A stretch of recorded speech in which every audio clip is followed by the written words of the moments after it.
चर्चा होती है, राज्यों का जो बैकलॉग होता है उस बारे में चर्चा होती है। महाराष्ट्र आज आर्थिक तंगी में है, आपको मालूम है, लाडली बहन, ये योजना, तो जरूर महाराष्ट्र की सरकार महाराष्ट्र के लिए ज्यादा से ज्यादा फंड लेके आएंगे।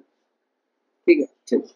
राऊत साहेब, देवेंद्र फडणवीस यांनी आगामी महापालिका निवडणुकांचे संकेत दिलेले आहेत, तर निवडणूक आयोग ही घोषणा करतो। पण काल फडणवीस भाषणात असं म्हणाले की सप्टेंबर ऑक्टोबर मध्ये आपली दुसरी लढाई आहे आणि जास्तीत जास्त जागा जिंकून आणल्या, 150चं टार्गेट आहे, तर त्या भागात निधी दिला जाईल। आणि प्रश्न असा आहे की धमकी आहे, ही धमकी आहे, मुख्यमंत्र्यांची ही धमकी आहे। महानगर आधी त्याने अशा प्रकारच्या धमक्या लोकसभेला दिल्या, मग विधानसभेला दिल्या, महानगरपालिकेला दिल्या, मग जिल्हा परिषदेला धमक्या देतील, ग्रामपंचायतीला देतील। हे धमक्या देऊनच निवडणुका जिंकता येत नाही। निधी, धमक्या, खंडण्या, त्यानंतर कायद्याचा गैरवापर, मुंबई त्यांना जिंकायची।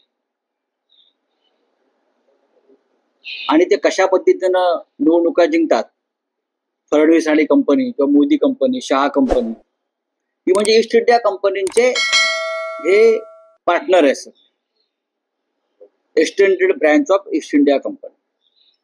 त्यांचं हेडक्वार्टर सुरतला आहे। आता मुंबई जिंकायची आणि अमित शहांच्या पायाशी टाकायची व्यापाऱ्यांच्या, हे यांचं धोरण आहे। जसं पोर्तुगीजांकडून ब्रिटिशांनी घेतली मुंबई, मग ती ह्याला भेट दिली, त्याला नजराणा दिला, तसं देवेंद्र फडणवीसांना मुंबईचा नजराणा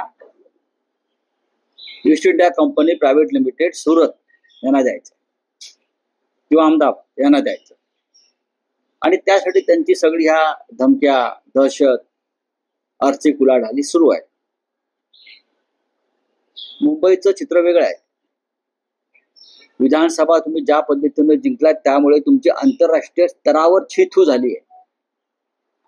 आंतरराष्ट्रीय स्तरावर की कशा पद्धतीनं महाराष्ट्राच्या निवडणुका हायजॅक केल्या, जिंकल्या, बनावट, बोगस मतदार याद्या, बोगस नावं टाकून 65 ते 70 लाख मतं एका तासामध्ये वाढवली।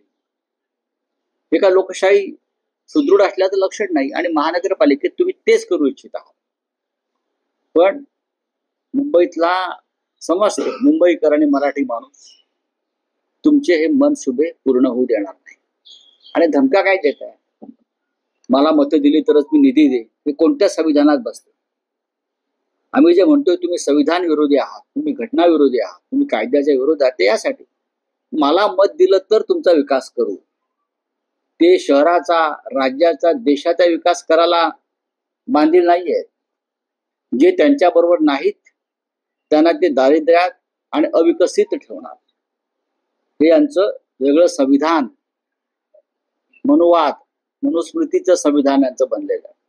ठीक आहे, त्यांना करू द्या, काही हरकत नाही। पण राऊत साहेब, महापालिका निवडणुका आता अवघ्या 4 ते 5 महिन्यात आहेत, तर अशा वेळेस सगळ्या राजकीय पक्षांनी आपलं एक उद्दिष्ट ठेवलेलं मुळात असं आहे, निवडणुका घेण्याआधी त्याने सर्व पक्षांची बैठक घेतली पाहिजे।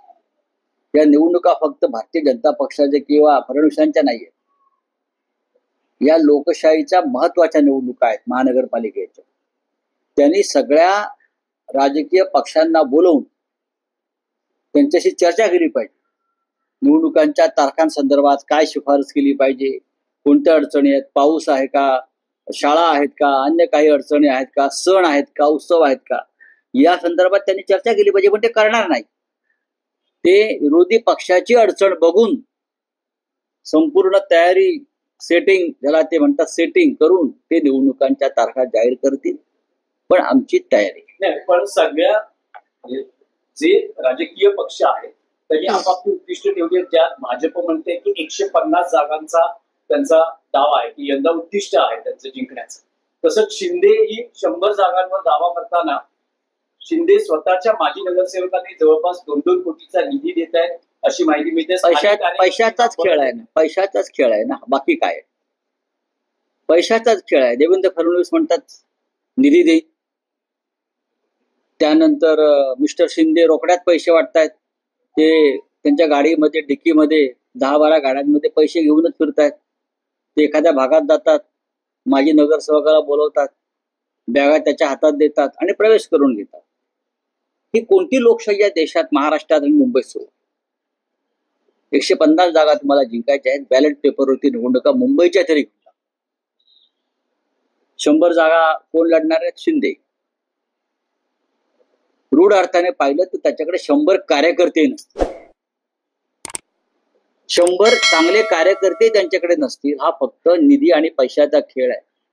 गुळाच्या ढेपेला, या सगळ्या गुळाच्या ढेपा आहेत अजित पवार, एकनाथ शिंदे आणि हे देवेंद्र फडणवीस. ही ढेप जरा मोठीच आहे. त्या गुळाच्या ढेपाना हे सगळे चिकटलेले मुंगळे आहेत.